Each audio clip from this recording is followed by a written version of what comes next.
Hello students, good morning everyone. Your annual course is completed now. So we are going to start revision from today onwards. As you know, chapter 11 is omitted because it's already came in unit test. This is only for your kind information. Today I will share you few important topic of chapter 12 through video. I am sharing you the video of detailed descriptions regarding food chain and food web. So you please watch it carefully and try to understand the difference between food chain and food web. आज की video में हम discuss करेंगे food chain क्या होता है, food web क्या होता है, दोनों की डेफिनेशंस, दोनों की डिफरेंसेस डिस्कस करेंगे और एंड में हम लोग देखेंगे कि किस तरह के क्वेश्चंस पूछे जा सकते हैं। वीडियो को स्टार्ट करते हैं। सबसे पहले food chain. It is a series of organisms feeding on one another, यानी कि एक ऐसी सीरीज जिसमें ऑर्गेनिज्म एक दूसरे को फीड कर रहे हैं, यानी कि एक दूसरे को खा रहे हैं, तो ये होती है फूड चेन। टू ईट और बीइंग ईटन, यानी कि किसी को खाना या खुद का किसी के द्वारा खाया जाना फूड चेन माना जाता है। एंड में डेफिनेशन अगर आप प्रॉपरली मेंस पर्पस से देखना चाहें तो ये लिख सकते हैं, a chain of transfer of food energy from one group to another group through a series of steps called trophic levels is called food chain. इस डेफिनेशन को समझने के लिए हम पिक्चर का यूज करेंगे। हम स्टार्ट करेंगे सबसे इजीएस्ट एग्जाम्पल से। इस एग्जाम्पल में आपको दिख रहा होगा कि यहाँ पे कुछ प्लांट्स हैं जिन्हें सोलर एनर्जी यानी कि सन से रेडिएशन मिलती है, जिसे यूज करके ये लोग ये जो प्लांट्स हैं ये फोटोसिंथेसिस करते हैं। फोटोसिंथेसिस करने से इन्हें खुद से फूड मिलता है, यानी कि ये खुद का फूड खुद बनाते हैं, इसीलिए प्लांट्स को ऑटोट्रोफ्स या फिर प्रोड्यूसर्स कहा जाता है। प्लांट्स को कौन खाता है? डियर। और डियर को कौन फीड करता है? टाइगर। तो देखिए जिस तरह से प्लांट्स को डियर खाते हैं, डियर को भी खाने वाला कोई ना कोई है जो है टाइगर। एक तरह से ये एक फूड चेन है, तो इसी को कहते हैं फूड चेन। ये 3 स्टेप्स की फूड चेन है। फूड चेन कितने भी स्टेप्स की हो सकती है, इसकी कोई एज सच लिमिट्स नहीं है, लेकिन कोई भी फूड चेन जो हो वो प्रोड्यूसर से ही स्टार्ट होती है, यानी कि प्लांट्स जो खुद का फूड खुद से बनाते हैं। अब हम फिर से डेफिनेशन एक बार देख लेंगे।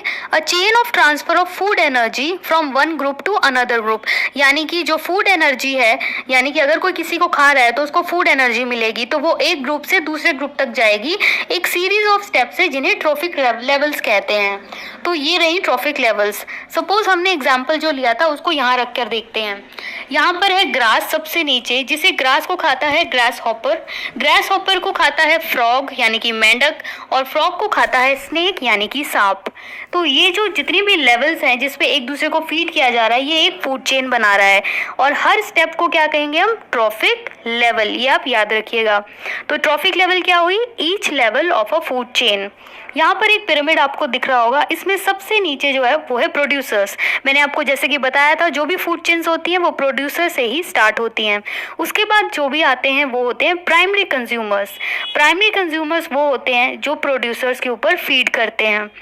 उसके बाद है हमारे secondary consumers. Secondary consumer primary को फीड करता है, और उसके बाद आता है टर्शरी कंज्यूमर जो सेकेंडरी को फीड करता है। इस पिक्चर में आपको और भी बहुत सारी चीज़ें क्लियर हो जाएंगी। यहाँ पर 2 तरह की फूड चेन है, एक है टेरेस्ट्रियल फूड चेन जो लेफ्ट साइड में है, और दूसरी है एक्वेटिक फूड चेन। टेरेस्ट्रियल यानी कि लैंड जो ज़मीन पर फूड चेन बन रही है, एक्वेटिक यानी कि जो पानी में बन रही है। अब हम दोनों एग्जाम्पल्स को अच्छे से देखेंगे। सबसे नीचे टेरेस्ट्रियल फूड चेन में आते हैं प्लांट्स। प्लांट्स जो कि होते हैं प्रोड्यूसर्स, मैंने आपको अभी बताया था। प्लांट्स को खाते हैं ग्रास हॉपर्स जो होते हैं प्राइमरी कंज्यूमर्स। उसके बाद आते हैं सेकेंडरी कंज्यूमर्स जो होते हैं माउस। माउस के बाद आया, माउस को स्नेक खाता है, तो स्नेक क्या हुआ? Tertiary consumer. और स्नेक को कौन खाता है? हॉक, जिसे कहते हैं क्वाटरनरी कंज्यूमर। एक तरह से देखा जाए तो जो प्राइमरी कंज्यूमर है वो हर्बीवोर कहे जाएंगे, क्योंकि ये ग्रीन प्लांट्स को खाते हैं। तो जो भी ग्रीन प्लांट्स को खाता है वो हर्बीवोर होता है। उसके बाद आता है माउस। माउस ग्रास हॉपर को खाता है, तो वो एक तरह से कार्निवोर माना जाएगा। अब हम आते हैं एक्वेटिक फूड चेन पे। एक्वेटिक फूड चेन में सबसे पहले आते हैं फाइटोप्लैंक्टन। अगर आपको इसका मीनिंग नहीं पता तो ये जान लीजिए कि जो पानी में प्लांट्स होते हैं उनको फाइटोप्लैंक्टन्स कहते हैं, और जो पानी में एनिमल्स होते हैं छोटे छोटे उनको जूप्लैंक्टन कहते हैं। तो फाइटोप्लैंक्टन को जूप्लैंक्टन खाते हैं जो होते हैं प्राइमरी कंज्यूमर्स। जूप्लैंक्टन को खाने वाले होते हैं हेरिंग, जो छोटी स्मॉल फिशेस होती हैं जिन्हें कहते हैं सेकेंडरी कंज्यूमर्स। और हेरिंग यानी कि स्मॉल फिशेस को खाने वाली होती है टूना फिश, जो एक बड़ी फिश है, ये हो जाएगी टर्शरी कंज्यूमर। और फिर एंड में किलर व्हेल, जो सबसे बड़ी फिश होती है, जिसे क्वार्टरली कंज्यूमर हम मानेंगे क्योंकि वो टर्शरी कंज्यूमर्स को कंज्यूम करती है। तो इस तरह से देखिए आपको दोनों में टेरेस्ट्रियल और एक्वेटिक फूड चेन मैंने आपको समझा दी है। फूड चेन एक बहुत इंपॉर्टेंट टॉपिक है, बट फूड वेब के बारे में जानना और भी इंटरेस्टिंग लगेगा। Food web is a network of interconnection of food chains, यानी कि जब फूड चेन्स आपस में इंटरकनेक्ट हो जाती हैं उनका एक नेटवर्क बन जाता है और उस नेटवर्क को कहते हैं फूड वेब। वेब यानी कि जाल। तो यहाँ पर आपको दिख ही रहा होगा एक फ्लावरिंग प्लांट है, और प्लांट पे क्या करती है, प्लांट्स को एक तो देखा जाए ग्रास हॉपर जो हम इतनी देर से पढ़ रहे थे वो खाता है, और दूसरी तरफ से बटरफ्लाई भी उसमें से नेक्टर लेती है। अब हम आते हैं सबसे पहले ग्रास हॉपर पे। ग्रास हॉपर को फ्रॉग खाता है, फ्रॉग को स्नेक खाता है, और फ्रॉग को स्नेक जब खा लेता है तो स्नेक को वुल्फ खा सकता है। लेकिन स्नेक को और भी लोग खा सकते हैं, सिर्फ ऐसा ही नहीं है कि वुल्फ भी खाता है, स्नेक को ईगल भी खा सकती है। तो ये एरो से आपको पता चल रहा होगा कि फूड चेन में इंटरकनेक्शंस भी होते हैं। अब हम नीचे फ्लावरिंग प्लांट पे आते हैं, या फिर लेवेंडर प्लांट जो बना हुआ है। इसमें से बटरफ्लाई नेक्टर लेगी, बटरफ्लाई को या तो मेंढक खा लेगा या फिर ड्रैगन फ्लाई खाएगी, जो एक बड़ी बटरफ्लाई टाइप की होती है। ड्रैगन फ्लाई को बर्ड खा लेगी और बर्ड को ईगल खा लेगी। यानी कि देखिए ईगल क्या क्या खा सकती है, जब वुल्फ मर जाएगा तो उसको भी ईगल खा सकती है, स्नेक को भी ईगल खा सकती है, और ये जो बर्ड है उसको भी ईगल खा सकती है। तो देखिए किस तरह से सारी की सारी फूड चेन्स क्या हो रही है, इंटरकनेक्ट हो रही है। फिर लास्ट में ये मैंगो है, मैंगो को फ्रूट फ्लाई खाती है, फ्रूट फ्लाई को फिर से चिड़िया खाती है, और चिड़िया को भी ईगल खा सकती है। तो इसे ही कहते हैं फूड वेब। इसमें भी देखते हैं हम फूड वेब और अच्छे से एक्सप्लेन है।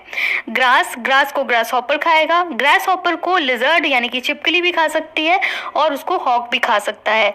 उसी तरह से ग्रास को रैबिट भी खा सकता है, और रैबिट को हॉक खा सकता है। और सबसे नीचे देखिए तो ग्रास को ग्रास हॉपर, और ग्रास हॉपर को माउस, और माउस को स्नेक, और स्नेक को हॉक। तो यहाँ पे भी देखिए सारी की सारी फूड चेन्स क्या कर रही हैं, इंटरकनेक्ट कर रही है, और इस पूरे के पूरे नेटवर्क को हम फूड वेब कहेंगे। अब हम लोग फूड चेन और फूड वेब के डिफरेंसेस को जल्दी से कर लेते हैं। Food chain is defined as the phenomenon of transfer of energy through series of organisms falling on successive trophic levels, यानी कि जब सक्सेसिव ट्रॉफिक लेवल्स के बीच में फूड एनर्जी का ट्रांसफर होता जाता है ऑर्गेनिजम्स की सीरीज के हिसाब से, उसे कहते हैं फूड चेन। फूड वेब क्या है? Food web is interconnection of food chains. दूसरा डिफरेंस है, in the food chains usually member of higher trophic level feed upon a single type of organism in the lower trophic level, यानी कि higher level का जो trophic level का जो organism होता है वो लोअर ट्रॉफिक लेवल के किसी एक सिंगल ऑर्गेनिज्म को खाता है। लेकिन फूड वेब में क्या होता है, जो हायर ट्रॉफिक लेवल के मेंबर्स होते हैं वो लोअर ट्रॉफिक लेवल के कई सारे ऑर्गेनिजम्स को खा सकते हैं। थर्ड पॉइंट है, separate and isolated food chains increase the instability of the ecosystem. बिल्कुल सही बात है, अगर जितनी भी फूड चेन्स हैं वो सेपरेट और आइसोलेट हो जाएंगी यानी कि आपस में इंटरकनेक्ट नहीं करेंगी तो इकोसिस्टम में इंस्टेबिलिटी बढ़ जाएगी। लेकिन फूड वेब में ऐसा नहीं है। फूड वेब जैसे जैसे कॉम्प्लेक्स होता है उसकी स्टेबिलिटी और बढ़ जाती है। फोर्थ पॉइंट है, इसमें सिर्फ एक चेन होती है, डेफिनेटली हमने पढ़ा था एक ही चेन होती है, चलती चली जाती है, बट फूड वेब में बहुत सारी चेन्स होती हैं। फिफ्थ पॉइंट है, removal of one group of organisms disturbs the whole chain.